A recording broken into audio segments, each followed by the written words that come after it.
Bonjour à toutes et à tous, on se retrouve ce matin dans l'OM au café pour revenir évidemment sur ce match nul, cette contre-performance de l'Olympique de Marseille, 2 buts partout, même si on a arraché l'égalisation dans le temps additionnel, ça pourrait laisser croire que c'est un bon résultat, mais comptablement on n'y est quand même pas du tout, le compte n'y est pas forcément. Salut à tous, on va prendre le temps de saluer déjà ce matin tranquillement. Il est 11 h du matin, voilà, bonjour à tous. Moins heureux que d'habitude, Steph OM, évidemment, moins heureux. Le match d'hier n'a pas aidé à être heureux, même si bon, il y a eu ce beau but qui est venu un petit peu éclaircir cette soirée toulousaine un petit peu sombre. Mais voilà, un peu moins heureux parce que j'attendais quand même pas mal de ce match-là. Je pense qu'on était capable de prendre les 3 points sur le match d'hier, parce que Toulouse n'est pas une équipe non plus extraordinaire. Enfin, en tout cas, hier soir, elle n'avait pas non plus un niveau exceptionnel. Donc, je pense qu'il y avait matière à faire mieux. Mais après, voilà, la compo d'équipe, certains joueurs n'ont pas forcément aidé à ce que ça se passe bien. Donc voilà, on va prendre le temps de toute façon d'analyser un petit peu les points forts, les points faibles du match d'hier, les bons points, les mauvais points. On va distribuer un peu ce matin ensemble, avoir un peu votre avis, parce qu'évidemment, dans l'émission, on a fait les top et flop, mais c'est vrai que avec le monde sur le plateau, on peut moins interagir avec vous, même si on le fait un petit peu. J'essaie de prendre quand même des messages sur le chat, mais c'est plus simple dans cette émission-là, l'OM au café. Donc c'est bien aussi d'avoir votre ressenti. Bravo pour ton but contre Aston Villa jeudi. T'es pas le premier à me faire cette blague-là au M13. Depuis le début de l'année, vous me comparez beaucoup à lui, mais après le but contre Aston Villa, il y en a pas mal aussi qui m'ont dit bravo pour ton but, notamment ici en plateau. Jojo P, tiens, qui nous dit, mais franchement, avec cette équipe décimée, vous pensiez sérieusement qu'on allait gagner? C'est sûr qu'avec les blessures, les suspendus également, Harit Gigot, qui se rajoutait à cette liste-là des blessés, c'était compliqué d'envisager quoi que ce soit. Après, au vu du match, je me dis que quand même cette équipe de Toulouse était prenable, même avec cette équipe un petit peu remaniée. Peut-être en ayant mis... en mettant peut-être d'autres joueurs dès le début du match, on aurait pu peut-être accrocher quelque chose de mieux. On mène 1-0 en plus et il y a ce but, cette égalisation juste avant la mi-temps qui plombe un petit peu le match aussi. Donc peut-être que si on revient à 1-0 à la mi-temps, le match n'est plus le même. Donc on peut pas refaire non plus l'histoire, mais je pense qu'il y avait quand même la place pour ramener plus de points hier soir. Après, chacun son avis. Tu sens le scénario, tu perds en demi et tu as tout perdu. C'est écrit non, Stiouf.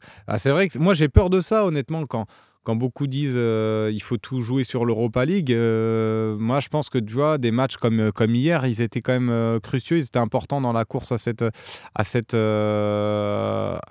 places européennes. Donc, bien sûr que la Coupe d'Europe, il faut tout donner, il va falloir tout donner contre l'Atalanta, mais ça sera vraiment un match difficile, un match différent aussi. Il y aura une motivation qui sera différente. On espère aussi qu'on aura récupéré certains joueurs pour ce match-là. Donc voilà.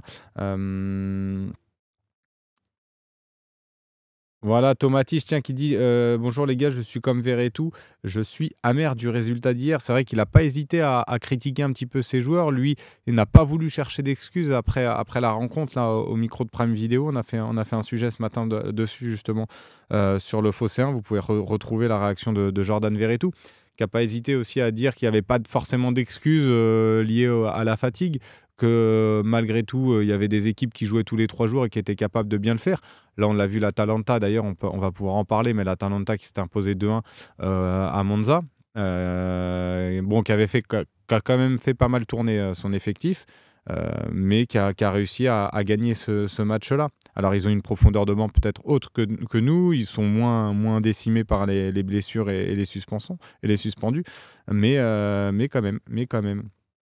Mais pour répondre à ta question, Stiouf, c'est vrai qu'il y a ce danger-là. Si tu perds contre la demi-finale, là, là, tu te retrouves vraiment dans la panade parce que tu auras un petit peu délaissé le championnat. Après avoir, hein, je te dis délaisser le championnat, à voir aussi ce qu'on va faire contre Nice et contre Lens. Mais ça va être deux confrontations plus coriaces, je pense, que Toulouse. Nice qui revient bien également, qui va sortir là qui va arriver au Vélodrome avec la confiance de cette victoire-là ce week-end 3-0. Lens qui a également gagné ce week-end. Donc voilà, 40 points c'est pas beaucoup honnêtement. Là, il faut viser le 6 sur 6 sur ces deux matchs-là. Si tu fais pas 6 sur 6, bah là, c'est clairement terminé. Il faudra peut-être là pour le coup tout miser sur l'Europa League. Tiens, Gilbert qui revient sur le premier but toulousain. Alors moi, honnêtement, j'ai pas eu j'ai pas eu le temps ce matin. C'est vrai que d'habitude, vous savez, j'aime bien me refaire le match de l'OM avant cette émission. Là, ce matin, j'ai pas eu le temps de me le refaire. Donc, j'ai pas forcément revu ce but-là de Toulouse, le premier but. Ça m'a pas sauté aux yeux honnêtement dans le direct et pendant qu'on commentait avec Idriss. C'est vrai qu'on en a parlé brièvement aux commentaires. On a dit peut-être il y a l'ascenseur un petit peu, mais pour moi voilà, Gay ne joue pas forcément le duel. Et puis il y a surtout cette erreur de Paul Lopez, moi qui m'a surtout alerté sur ce but-là. Donc c'est vrai que j'ai pas forcément fait attention là-dessus honnêtement. Mais voilà. Tiens, Forvex qui nous dit bonjour Simi, il y a aussi des remplaçants qui ne font pas le taf, comme Gay, Correa, etc. Évidemment, on va pouvoir en reparler de ces joueurs-là qui n'ont pas forcément marqué des points, qui ne se sont pas mis forcément au diapason. Excusez-moi, on attendait beaucoup de ces joueurs-là. Alors, on attendait beaucoup de Correa. C'est vrai que c'est dur de dire qu'on attendait beaucoup parce qu'on sait que depuis le début de la saison, il déçoit quand même. Et même quand il est rentré contre Benfica, alors on était content qu'il marque son penalty. Certes, il l'a tiré avec beaucoup de sang-froid et bravo à lui pour ça. Mais sa rentrée, elle n'est pas bonne. Contre Benfica, on peut dire tout ce qu'on veut, elle n'a pas été bonne. Et là, hier, son match n'est pas bon du tout. Donc lui, peut-être qu'il y a des joueurs aussi qui ont perdu des points sur cette rencontre-là. Je pense aussi à Pape Gay. Moi, j'ai pas forcément aimé son match. Alors, il était bien strappé aussi. Donc, est-ce qu'il était aussi complètement bon, enfin comment dire, complètement apte à jouer voilà cette rencontre. On cherche ces mots là ce matin. Non mais complètement apte à jouer ce match. Je sais pas. Donc peut-être qu'il a lui aussi serré les dents. Onana qui revenait, il avait plus joué depuis le 10 mars là, le match contre Nantes. Donc ça faisait plus d'un mois. Qu'il n'avait pas joué. Dernière titularisation, c'était le match contre Brest avec Gattuso. Donc ça remonte aussi un petit peu. Lui aussi manquait de rythme. Alors moi j'ai pas forcément trop apprécié son match. Là j'ai vu, on avait fait un petit sondage là sur le Phocéen. Beaucoup trouvaient qu'il méritait le titre justement d'Olympien du match dans le petit sondage qu'on a fait. Tiens, je vais pouvoir le reprendre parce que ça c'est aussi intéressant pour avoir mené le débat un petit peu au Nana. Alors c'est pas celui que je vais plus critiquer sur le match d'hier, hein, mais évidemment, Correa est en tête de liste des joueurs qui n'ont pas fait ce qu'il fallait. Mais on peut reprendre. On va reprendre d'ailleurs ce qu'on a fait là ce matin sur le Phocéen, si ça veut bien marcher. Olympien du match, Onana. Et donc, je vais vous dire le résultat du sondage. Vous êtes à 62% à estimer qu'il a fait une bonne prestation, qu'il mérite le titre d'Olympien du match. 23% prestation moyenne et 8% seulement mauvaise prestation. Hormis son but, il n'a pas été bon. Donc voilà un petit peu pour le sondage de ce matin qu'on a pu faire. J'aimerais aussi avoir votre avis dans le chat. Ce que vous avez pensé du match de Onana, parce que moi, j'ai été un petit peu quand même pas déçu parce que bon, j'en attendais pas énormément, mais je trouve que voilà, il a des fois ralenti, il ralentissait trop le jeu. Il y a des ballons, notamment des appels d'Aubameyang ou Mumbagna quand il est rentré, qui étaient intéressants. Et parce qu'il a trop traîné, parce qu'il a trop tardé, eh ben, il les a pas mis au bon moment. Donc là aussi, ça m'a un petit peu dérangé ces phases de jeu.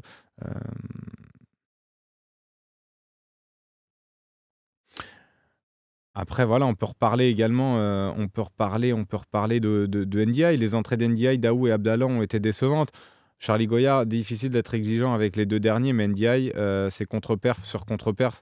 ces derniers temps. Correa, dès qu'il perd un duel, il s'arrête de courir. Alors oui, bah, sur Correa, on peut également faire un petit focus. Correa, honnêtement, je pense que c'est son dernier match à l'OM. Alors peut-être qu'on en aura besoin avec les blessures, etc. Mais hier, il fait vraiment pas un bon match. Après, Ndiaye, son entrée en jeu, voilà, dans un match où on n'a rien proposé. C'est vrai qu'il n'a pas forcément apporté. Son entrée n'a pas été bonne. Il rentre à la 60e minute. Bon, il avait 30 minutes pour se montrer. Après, il aurait pu être décisif malgré tout. Il aurait pu être décisif avec cette passe pour Mumbagna qui a raté, qui rate son tacle un petit peu et sa reprise alors que le but était vide et qui va percuter après Guillaume Rest. Mais voilà, il aurait pu être décisif. Mais honnêtement, on l'a pas forcément vu avec le ballon. L'OM n'a pas forcément eu trop de situations. Donc voilà. Euh, pour comparer avec Correa, c'est vrai que Correa a eu déjà plus de temps de jeu dans ce match-là. Mais c'est vrai qu'NDI n'a pas eu l'impact qu'il aurait dû avoir sur cette rencontre aussi. C'est vrai que quand il rentre, on s'attend aussi à ce qu'il fasse plus de différence. Alors il y a eu cette passe pour Mumbagna, mais c'est tout, et c'est trop peu. Donc son entrée est un petit peu décevante, ça je vous rejoins. En revanche, sur Daou Abdallah, moi je veux bien, mais là c'est pareil. On est souvent en train de dire il faut faire jouer les jeunes, on réclame les jeunes. Et quand on alerte, on dit oui, mais à l'OM le contexte est compliqué parce que dès qu'il y a une moins bonne prestation, on va leur tomber dessus. Et puis je voyais beaucoup dans les commentaires, non, on va pas, on tombera pas sur les jeunes parce qu'on sait qu'il faut du temps. Et hier déjà, il commençait à y avoir des grosses critiques sur Daou, à condamner Daou. Je voyais, enfin pendant le live, pendant les commentaires et même pendant l'après-match. Donc voilà, là aussi, il va falloir se remettre aussi nous un peu en question parce qu'on on peut pas tomber sur un jeune joueur comme ça qui fait sa deuxième apparition en pro dans un match hyper compliqué avec une équipe qui ne marche pas, une équipe presque bis. Donc il rentre, il y a même plus, quand il rentre, il y a même plus Aubameyang devant, il y a même plus. Tu te retrouves avec Luis Enrique, avec Garcia. Donc c'est compliqué aussi. Donc on va pas tomber. Même si on peut juger bien sûr l'entrée de Daou qui n'a pas forcément été bonne, mais lui tomber dessus et le condamner sur ce match, je suis pas d'accord et je serai pas de ceux qui prendront ce chemin-là. Mais Steph, ouais, mais je pense pas que ce soit c'est pas forcément un souci de concentration pour moi, pour Daou, parce que je vais lire le message de Steph Wem qui dit Daou pas concentré sur ce match, mais ça n'empêche pas de le revoir et de le mettre en confiance. Moi, je l'ai trouvé concerné, concentré, mais c'est juste que voilà, il a fait des petites erreurs, mais je l'ai trouvé vraiment concerné par ce match-là. Dans les duels, il a tout de suite essayé de mettre de l'impact, mais il l'a fait maladroitement. Après, il a perdu un ballon à un moment dans notre camp, mais ce n'était pas un souci de concentration, je ne pense pas. Mais voilà, je pense qu'il n'a pas forcément été aidé, comme tu dis, Nordeville, par le collectif olympien. C'est trop facile de tomber sur un joueur individuellement comme ça, sur ce match-là, surtout un joueur comme Daou. Mais voilà, en tout cas, sur le petit Daou, j'avais envie de donner mon avis parce qu'il y a des messages hier dans le chat qui m'ont pas forcément plu, qui m'ont déplu sur lui. Hum, Basilic Boli, t'as pas encore compris, Slim, que certains supporters de l'OM sont bipolaires. Non, mais on l'est tous un peu parfois. Non, mais après, on peut avoir un avis sur un match. Par exemple, là, NDI, moi, j'ai pas aimé son entrée en jeu, mais c'est pas pour autant que je vais le condamner. Et que s'il fait un très bon match, le match suivant, je serai le premier à dire qu'il a fait un bon match. Après, il y a aussi les faits qui sont là. C'est vrai que Daou n'a pas fait une aussi bonne rentrée que ce qu'il a fait contre le Benfica. Mais en tout cas, je ne vais pas lui tomber dessus sur ce match-là. Euh, Mais voilà, Luciano, c'est un peu ça que je dis. Et je comprends aussi que le club veuille protéger un petit peu Bacola ou des mecs comme Sternal. Parce qu'ils pourraient peut-être sombrer s'ils ne sont pas prêts à subir aussi les critiques s'ils font un mauvais match. Donc Donc c'est pour ça, c'est pas plus mal qu'on les protège un petit peu, un petit peu. Mais moi, en tout cas, j'ai envie de les revoir, les jeunes, dans cette fin de saison. Surtout que si en Ligue 1, on commence à perdre trop de points et qu'on ne peut plus rien espérer, bah, j'espère les revoir, mais dans une équipe quand même assez compétitive. Pour qu'ils soient aussi entourés, parce qu'il faut que ces jeunes-là soient entourés quand ils rentrent. C'est pas à eux de prendre leur responsabilité, de prendre le lead de cette équipe-là. Alors c'est sûr que contre Benfica, bah, Daou et Lafont se sont retrouvés presque à gérer ce milieu de terrain olympien. Voilà, c'était des circonstances atténuantes, mais parce qu'il y avait beaucoup de blessés et on était en prolongation. Mais là, hier, quand Daou rentre, c'est pas à lui de prendre le jeu à son compte. Bien sûr qu'il doit se montrer, mais il doit être aussi épaulé, être suivi par le collectif derrière. Salut Slim, il s'est passé quoi avec les supporters à la fin, Rastaman? Non, mais je pense qu'en fait, ils les ont juste. Alors, moi, c'est des images presque qui me dérangent un peu, parce que, bon, bien sûr, ils font des kilomètres, ils font beaucoup pour l'Olympique de Marseille, ça, on est d'accord. Euh, mais bon, ce type de- comment dire? Moi, je suis pas fan de ces images-là à chaque fois à la fin des matchs, aller rentrer un peu dans les joueurs. Mais là, je pense que c'était plus de la motivation pour dire qu'il faut pas lâcher. Il y a pas forcément eu d'animosité, en tout cas entre les supporters et les joueurs. Mais je suis pas fan, moi, de ce type d'image-là. Je pense que chacun doit rester aussi à sa place à un moment donné. Surtout que là, on sort d'une demi-finale. On est en demi-finale de Coupe d'Europe. Bon, alors on ne sait pas forcément encore ce qui s'est trop dit, mais il n'y a pas eu l'air d'avoir trop d'animosité. Mais voilà, tu n'as pas besoin d'aller. T'as pas de responsabilité non plus au club, donc c'est pas forcément leur rôle d'aller rentrer dans les joueurs comme ça, surtout à ce moment-là. Euh, Ah ouais, voilà, Choto. Non, mais je veux pas dire des termes qui dépasseraient ma pensée non plus, parce que voilà.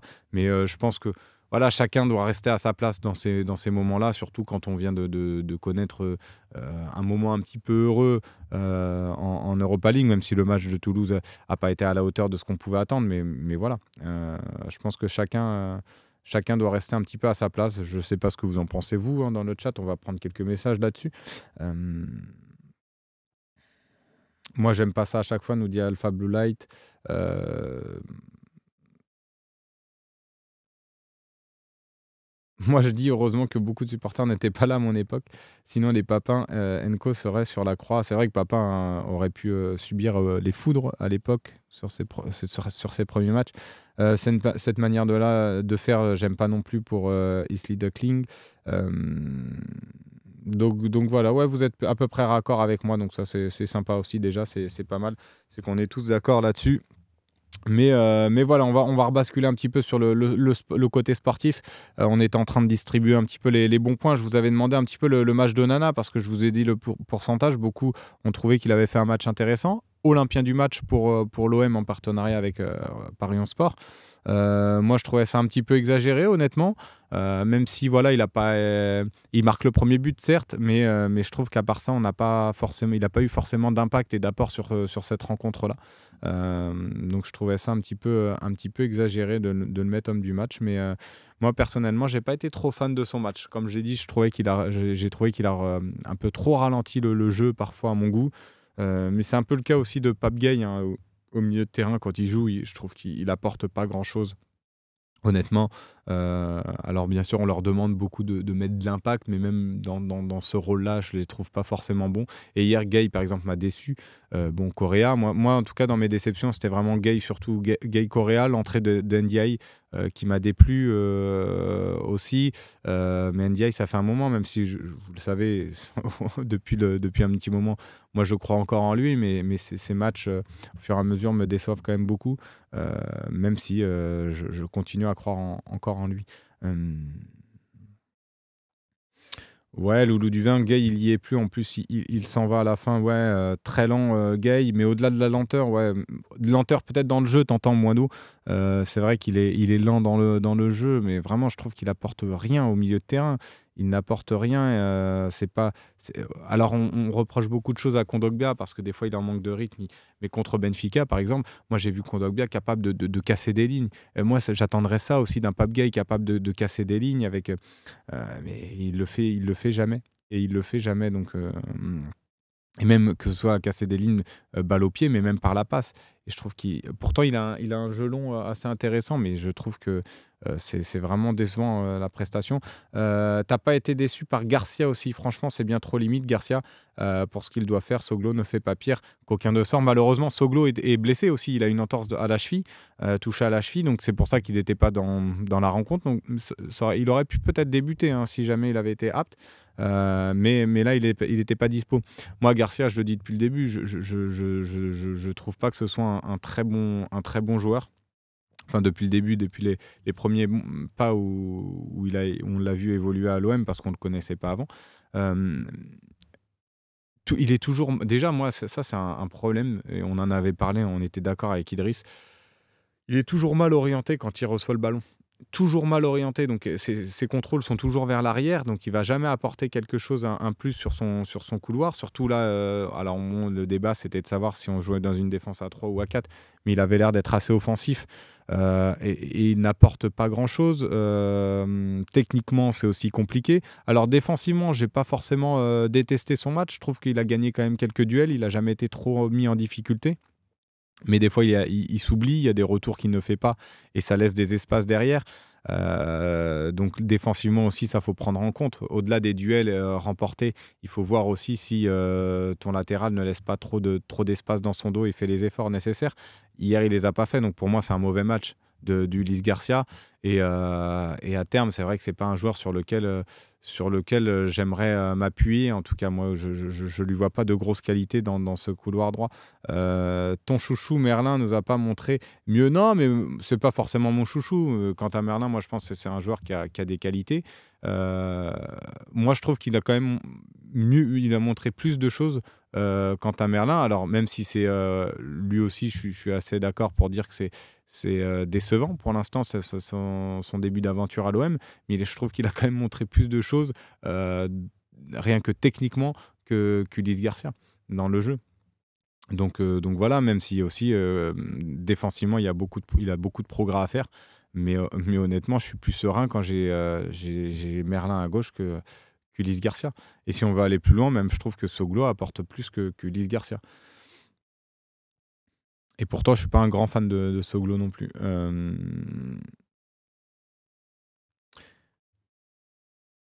Garcia jouait piston gauche hier, il est pas bon à ce poste en arrière gauche non plus, il doit jouer défenseur gauche dans une défense à 3 peut-être à la Kolasinac, c'est vrai que ce serait peut-être la solution. Par exemple Murillo, on voit qu'il est à l'aise lui aussi bien en latéral que dans une défense à 3. Murillo par exemple, moi c'est vraiment la belle surprise la belle surprise de cette saison même. Je le trouvais déjà intéressant et fiable sur le couloir droit. Je trouvais vraiment qu'il ne faisait pas tâche. Loin de là, et là dans ce rôle dans cette défense à 3, je le trouve très intéressant. Alors bien sûr, si Chancel Mbemba revient rapidement, évidemment que Murillo ne pourra pas jouer dans ce poste-là, puisque Chancel Mbemba est largement au-dessus, bien sûr. Mais dans l'optique où Chancel Mbemba serait pas disponible, je trouve que Murillo dans ce poste-là est une solution assez viable, et on pourrait s'appuyer dessus.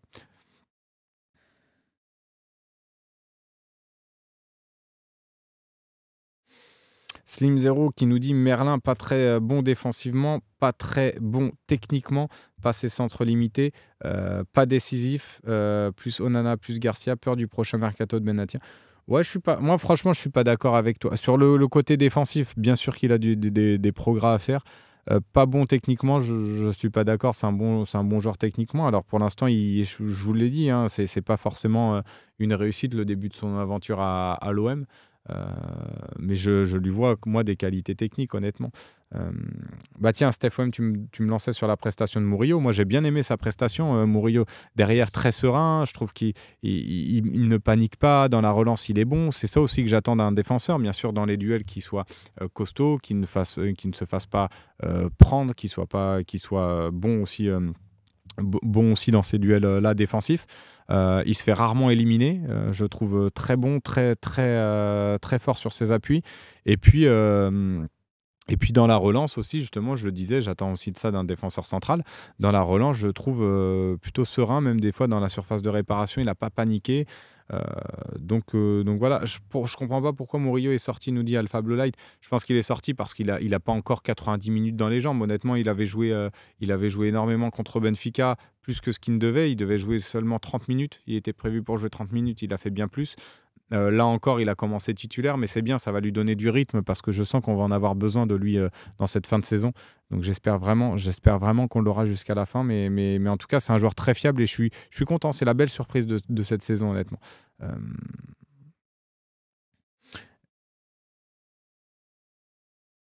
Le gars n'a pas joué depuis mi-janvier, a fait des prestations très correctes depuis son retour. Son investissement est très bon, il faut le saluer, qu'aucun de sort. C'est vrai qu'on a, parce que là on distribue les mauvais points là, depuis le début entre Correa, entre NDI également son entrée en jeu, entre Garcia. Il faut aussi louer la prestation de Murillo. Moi, vraiment, c'est vraiment, comme je le dis, une belle surprise. Et je pense qu'on va pouvoir compter sur lui sur cette fin de saison-là. Donc là, tu as raison là-dessus, qu'aucun de sort.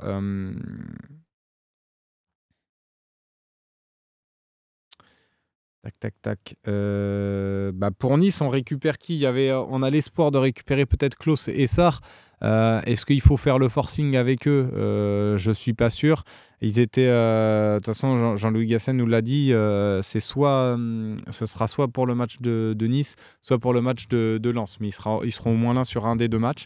Et ils seront au moins là sur un des deux matchs, peut-être les deux. Donc voilà, on va récupérer Harit, évidemment, Gigot, qui vont revenir de suspension. Balerdi, Murillo seront là, Garcia également, donc on aura tout ça. Kondogbia, donc il y aura pas énormément d'absents à part Klose et Sarr incertains, énormément d'absents qui vont se rajouter à la liste bien sûr parce que évidemment Meïté, Valentin Rongier ne seront pas là. Donc ça, ceux-là on pourra pas compter sur eux, mais peut-être que Klose devrait être prêt notamment et Sarr ça sera à la limite. Euh, Alrive, pour ma compo pour mercredi, on y reviendra, je pense, demain un peu plus, parce qu'on en saura peut-être aussi un peu plus sur les présents et les absents. Honnêtement, donc ça, je préfère qu'on en reparle demain si ça te va, parce que ça sera encore avec moi demain matin. Donc on pourra revenir dessus si ça te va sur la compo. À voir aussi Mbemba, tiens, l'Aveyron OM, merci, j'avais oublié de le noter. Mais ça sera intéressant de voir s'il est capable de revenir pour le match contre Nice. Donc on fera un petit point demain un peu plus sur le match de Nice. On commencera à rentrer dans cette partie-là si vous êtes OK. Et là, on va finir un petit peu cette émission sur le débrief de ce match contre Toulouse, qui est vraiment l'actu chaude là, de l'OM. Tiens, j'ai vu un message sur il est gaucher Moumbagna. Oui, il est gaucher. Moumbagna est gaucher. On va pouvoir parler de Moumbagna et je vais vous dire ce que j'en pense. Sim, tu te souviens de la stat donnée par Ro concernant Harit? Tu crois que c'est vérifiable? C'est pas Romain qui l'a inventé, hein, cette stat-là. C'est pas Romain qui l'a inventé, cette stat-là. C'est Prime Video qui l'a lancé pendant le match. Donc je pense que c'est plutôt fiable. Il faudra la vérifier, mais ça m'étonne pas, honnêtement. Ça m'étonne pas, honnêtement. C'est vrai que quand Harit n'est pas là, alors je sais qu'il est beaucoup décrié, encore une fois dans le chat, par vous, par beaucoup, il fait pas assez. Encore une fois, moi j'en attends plus de lui. Je suis encore un peu indulgent par rapport à sa blessure, mais dans ce rôle-là, dans ce registre-là, on n'a personne comme lui. Et c'est ça le problème justement de cet effectif-là, c'est qu'on n'a jamais eu personne qui était capable de le remplacer quand il n'était pas là. Donc même les matchs où il est moins bon, où il n'est pas bon, il reste toujours plus utile que, par exemple, le milieu qu'on a eu hier, que Pape Gueye, Onana, Unai. Donc voilà. Mais je sais qu'il divise beaucoup. Il est assez clivant, Amin Harit, mais parce que en fait, il crée quand même beaucoup d'occasions, mais en même temps, il crée beaucoup de situations. Il crée beaucoup de différences, je vais dire, je vais être plus clair. Il crée beaucoup de différences, je trouve, au milieu de terrain. Mais après, il manque de justesse dans le dernier geste, et c'est ça qui est frustrant en fait avec Amin Harit. Mais sinon, dans l'élaboration du jeu, dans le jeu technique de l'OM, je trouve intéressant. Euh, Ouais, Polichet, c'est vrai ça. Avant l'arrivée de Mumbagna, on avait vu le même but de lui sur YouTube. Un petit peu similaire, c'est vrai. Et il était un peu plus beau quand même, celui qu'on avait vu de lui, qu'il avait marqué avec son ancien club de Bodo Glimt. Mais c'est vrai. Mais c'est vrai qu'il y avait un petit peu de ça. Mais il est capable. Il est capable de faire beaucoup de différences et on peut y revenir là, il est 11h30 dans cette émission. On peut revenir sur Mumbagna. Alors je sais que, et moi je suis le premier à trouver qu'il a des limites et des carences un petit peu techniques, des problèmes aussi de motricité, je ne sais pas ce que vous en pensez, mais des fois dans ses conduites de balle, il a un petit peu de balle. Mais toujours est-il que c'est un mec, quand il rentre, il est toujours impactant.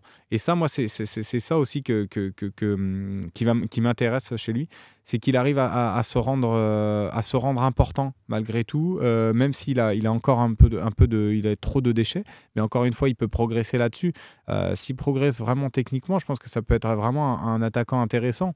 Je trouve qu'à chaque fois qu'il rentre, il pèse sur cette défense. Il arrive à se créer quand même beaucoup de situations dans le peu de minutes qu'il a à jouer. À chaque fois, même à chaque match, il va rentrer, il va se créer une occasion, une situation dangereuse. Donc c'est vraiment un joueur quand même qui est intéressant. Et moi, même si voilà, c'est vrai que dans le foot actuel, on aime la technique. Moi, je suis quelqu'un qui aime beaucoup le jeu. Par exemple, le jeu de Guardiola, je suis un grand fan. Mais qui n'aime pas non plus le jeu de Guardiola en même temps. Mais voilà, on recherche beaucoup de techniques dans le foot d'aujourd'hui, mais je trouve que lui, dans son profil, il est hyper important et je pense il va continuer à nous apporter sur cette fin de saison. Je pense que là, sur les buts qu'il a marqués, il me semble qu'il en a marqué 4 ou 5 depuis qu'il est arrivé. Je pense qu'il y en a au moins plus de la moitié qui sont en sortie de banc. Il marque quand il rentre à Clermont. Il est même passeur décisif contre Clermont. Il marque quand il rentre contre Benfica. Il marque quand il rentre là contre Toulouse. Et il avait marqué contre Metz, mais il était titulaire. Donc voilà, ça fait quand même beaucoup de gestes décisifs de la part de Mumbagna, alors qu'il n'a pas beaucoup de titularisation dans ses matchs. Et même quand il est titulaire, je trouve qu'il apporte à cette attaque. On se rappelle le match contre le Shakhtar notamment, son premier match où il avait pesé sur cette défense-là. Donc je trouve il est intéressant même dans ses appels. Il va aussi fatiguer les défenses. Et puis le combat physique qu'il propose aussi à ses défenseurs, ça épuise une défense. Donc, et ça pose des gros soucis aux défenses adverses. Donc je trouve intéressant quand même cet attaquant-là, même si il y a beaucoup à redire techniquement, évidemment. Et on va en attendre plus de lui techniquement pour un club comme l'OM.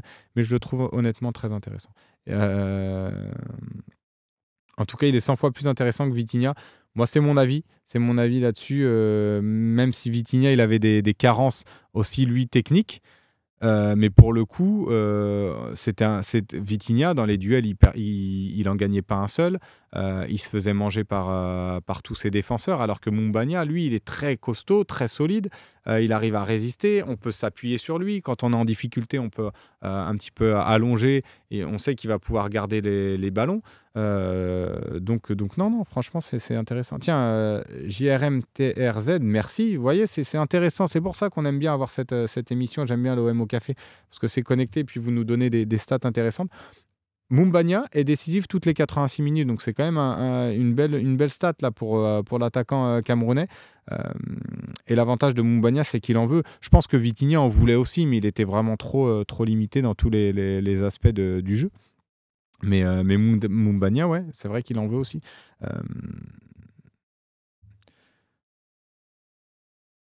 Par contre, les contrôles, il faut travailler Faris. Non, mais c'est vrai que, comme je le dis, il a une grosse marge de progression en plus, mais surtout sur ce côté-là et cet aspect-là technique. Mais je le trouve vraiment impactant. Slim, j'ai l'impression de ne pas avoir vu le même match que toi hier. Oba, Verretou, Balerdi, le reste, c'est vraiment très faible. Alors, qu'est-ce que j'ai dit? Alors, peut-être que tu n'es pas d'accord sur le match David Rollers de Murillo, mais sinon, moi, sur les joueurs que tu as cités, même Verretou, je l'ai trouvé en dessous hier. Dans ce côté technique, dans les relances, je trouve qu'il a perdu encore beaucoup de ballons, mais Mais en même temps, il avait beaucoup donné contre Benfica. Mais Aubameyang, qui a eu un début de match un petit peu délicat, un petit peu compliqué, avec des erreurs aussi de remise qui sont parties en touche. Il a mis du temps à rentrer dans son match, mais je l'ai trouvé intéressant par la suite. Et Balerdi, encore très bon. Moi, je rajouterais à ton message Murillo, mais sinon, je suis d'accord avec toi. La prestation de l'OM et des Olympiens, ils n'ont pas été bonnes. Je ne sais pas où tu m'as entendu dire que les autres avaient été bons. On a parlé de Correa, j'ai critiqué. On a parlé de Gay, j'ai critiqué. Onana, moi, j'ai été déçu j'ai pas trop aimé son match non plus. Luis Enrique, bon, qui a essayé, mais j'ai pas non plus aimé sa prestation. Donc voilà, NDI l'entrée, j'ai pas aimé. Alors tiens, Unai, c'est vrai qu'on n'a pas parlé d'Unai. Moi, Unai, encore une fois, alors moi, j'ai trouvé moins bon que contre Benfica, mais au milieu de terrain, au moins, il ne se cache pas. Alors après, dans les duels, c'est vrai qu'il perd beaucoup de duels. Et je pense que ce qu'a dit Romain, vous pouvez vous refaire la troisième mi-temps si vous voulez. Mais ce qu'a dit Romain Herring, c'est très juste sur Unai. Il a très bien résumé son match. Je trouve que... Mais il ne se cache pas. Il propose énormément de solutions au milieu de terrain. Alors des fois, il y a encore une fois trop de touches de balle. Parfois, au milieu de terrain, ça demanderait qu'il épure encore son jeu pour accélérer un petit peu le jeu, mais il n'était pas forcément non plus aidé par ceux de devant, avec Luis Enrique et Correa notamment. Mais après, voilà, il y a le deuxième but où il est grandement responsable. Il ne fait pas d'effort pour gêner Gbo, il ne fait aucun effort pour revenir sur lui, donc, alors qu'il est dans la surface de réparation. On sait que c'est une situation dangereuse pour Toulouse. Donc voilà, là-dessus, il perd quand même beaucoup de points sur ce deuxième but. Mais sinon, dans l'ensemble, son match m'a pas forcément déplu plus que par rapport à Gay, par exemple, ou par rapport à Onana. Euh, Yuta Okanaki qui nous dit: ah, faut arrêter avec Unai, tu essayes de dire qu'il est bon pour qu'on le vende. Voilà, exactement, faut pas trop le dire. Mais non, mais honnêtement, je suis pas en train de dire en plus qu'il a fait un très bon match hier. Mais juste, si on analyse, là je vous analyse le match, j'essaye de voir. Je trouve pas je trouve que c'est pas un joueur qui va se cacher. Il a essayé hier, honnêtement, avec l'équipe et l'attaque qu'on avait. C'était compliqué de faire quoi que ce soit, mais encore une fois, je trouve que ça c'est léger de toute façon. Si tu veux en faire un titulaire indiscutable, c'est non. Mais je trouve que par rapport aux prestations qu'on a pu voir de lui dans la saison, je trouve que contre Benfica, surtout contre Benfica et à moindre mesure contre Toulouse, là, j'ai trouvé mieux que ce qu'on avait vu de lui cette saison. Mais encore une fois, ça suffit pas pour être ambitieux avec Azdin Ounahi. Euh, Tiens, Poupi qui nous dit: il se cache moins, il fait un peu plus de passes vers l'avant, mais beaucoup trop latéralement et défensivement. C'est une catastrophe. On peut pas avoir un comme lui en Ligue 1. Non, mais c'est vrai que c'est ça le problème, c'est que là, il a été titulaire hier. Mais encore une fois, c'est pas lui que je vais plus critiquer sur son match. Alors je vais le critiquer sur le deuxième but parce qu'il nous coûte quand même ce deuxième but-là. Même si il n'y a pas que lui qui défend et il y avait d'autres joueurs aussi dans la surface de réparation qui pouvaient mieux faire. Mais il est grandement responsable quand même sur le but. Mais voilà, comme tu dis, je trouve il ne s'est pas caché. Il a essayé encore sur ce match-là de trouver quelques solutions. Mais c'était très compliqué techniquement de s'appuyer sur des joueurs comme Correa, comme Luis Enrique, où tu sais que tu vas leur donner le ballon et tu as 9 chances sur 10 de ne plus le revoir et de le revoir dans les pieds de Toulousains. Donc c'est aussi compliqué. Non, les autres clubs ne vendent pas systématiquement tous leurs meilleurs joueurs et savent dénicher des vraies pépites. Longoria ne sait que faire sa propre pub dans la presse. Ouais, je suis pas forcément d'accord avec ce message-là, mais bon, chacun son avis sur le recrutement de Longoria. Alors, il y a des recrutements, il y a quelques joueurs, évidemment. Sur un recrutement, tu peux pas faire que des bonnes perfs, mais dans l'ensemble, depuis qu'il est là, je trouve qu'il a quand même apporté du sérieux à l'Olympique de Marseille. Mais je sais que ça, c'est un sujet qui divise au sein de l'Olympique de Marseille. Ah oui, peut-être sur les ventes, c'est vrai qu'on a 13 Pichado, c'est vrai qu'on n'a pas fait forcément de très bonnes ventes. Mais après, si tu t'élargis le débat sur ce qu'a apporté, le sérieux qu'a apporté Longoria au club, Je trouve que c'est pas mal. C'est vrai qu'on en a parlé de demi-finale de Coupe d'Europe en 3-4 ans, donc c'est quand même pas rien. Ça arrive pas tous les 4 matins, donc c'est quand même à prendre. C'est une stat à prendre quand même malgré tout. Euh, Penses-tu, si on avait l'attaque Sanchez au bas, ça aurait été mieux, monsieur Sudiste?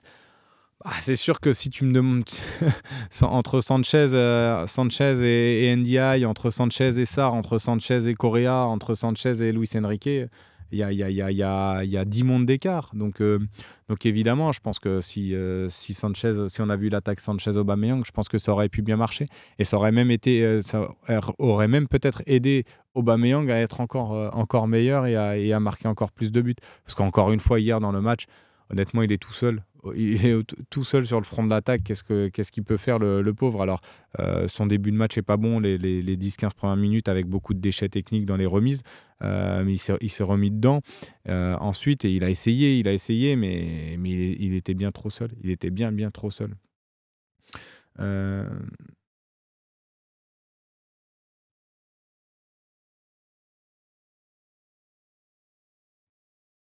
Quand il prend Milik, il recrute Sampaoli qui ne veut pas de buteur. Ouais, mais regarde sa première partie de sa première saison, Milik à l'OM, il marque énormément de buts, des buts aussi importants.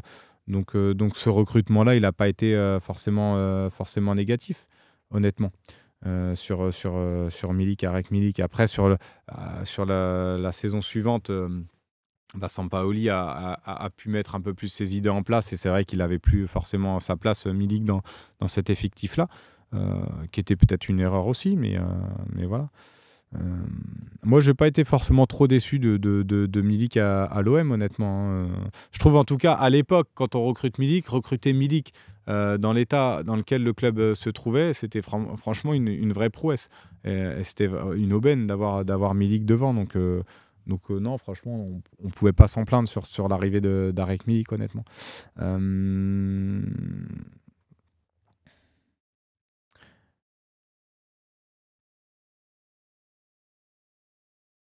donc voilà, et puis même on parle beaucoup du recrutement, donc il a quand même ramené des joueurs qu'on n'aurait pas imaginé à l'OM. Par exemple, Alexis Sanchez, c'était quand même une super recrue. Alors, on peut regretter le fait qu'il soit resté que un an. Moi, je le regrette. J'aurais aimé le revoir une deuxième saison. Mais honnêtement, il nous a quand même ramené quelques joueurs. Under aussi, qui nous a beaucoup apporté quand il a porté le maillot de l'OM. Il nous a ramené des joueurs comme Guendouzi, Saliba. Donc on a quand même pu on a passé deux dernières années quand même assez intéressantes. Alors oui, il n'y a pas eu de trophée au bout, mais on ne peut pas envoyer paître le travail de Longoria juste parce que cette saison-là se passe moins bien. Il faudra, c'est sûr, si on refait la même saison l'année prochaine, là, il faudra peut-être tirer certaines conclusions. Mais aujourd'hui, à l'heure actuelle, je pense qu'il faut encore faire confiance à ce président-là. Voilà, 11h42, tu l'as dit, Saona. Et non, c'est pas Marine qui a la réalisation, c'est notre Jadou national qui a la réalisation de l'OM au café ce matin. Donc non, mais je pense qu'on a fait un petit peu le tour là, de ce débrief d'OM, de Toulouse OM. Et puis de toute façon, on va le refaire également ce soir dans le talk à 18h. Donc prenez note.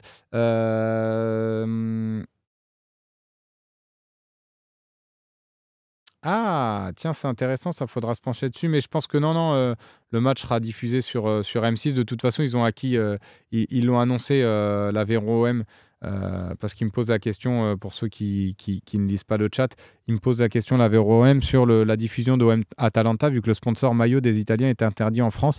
C'est vrai que beIN Sport ne diffusait plus, mais je crois que c'est plus d'actualité parce que beIN Sport a diffusé hier Monza Atalanta Bergame. Donc ça, c'était le cas, je crois, la saison dernière. Mais je crois que c'est plus forcément le même sponsor. Il faudrait vérifier ça. Mais en tout cas, il n'y aura pas de souci. Le match sera diffusé en clair sur M6 et sur Canal+, comme d'habitude. Donc là-dessus, il y aura pas de souci. Donc voilà, moi je pense qu'on a fait un petit peu le tour de ce débrief de Toulouse OM. Je vous ai dit ce soir, rendez-vous le talk à 18h pour revenir également sur la défaite, enfin la défaite non, la contre-performance de l'OM et ce match nul 2 buts partout. Et puis rentrer aussi tout doucement dans ce Olympique de Marseille, OGC Nice, qui pourrait être la dernière chance un petit peu des Olympiens pour sauver un petit peu leur saison en Ligue 1. On discutera de tout ça ce soir à 18h. En attendant, passez une très très belle journée. Bon appétit à ceux qui vont manger. Allez, à tout à l'heure. Ciao, ciao.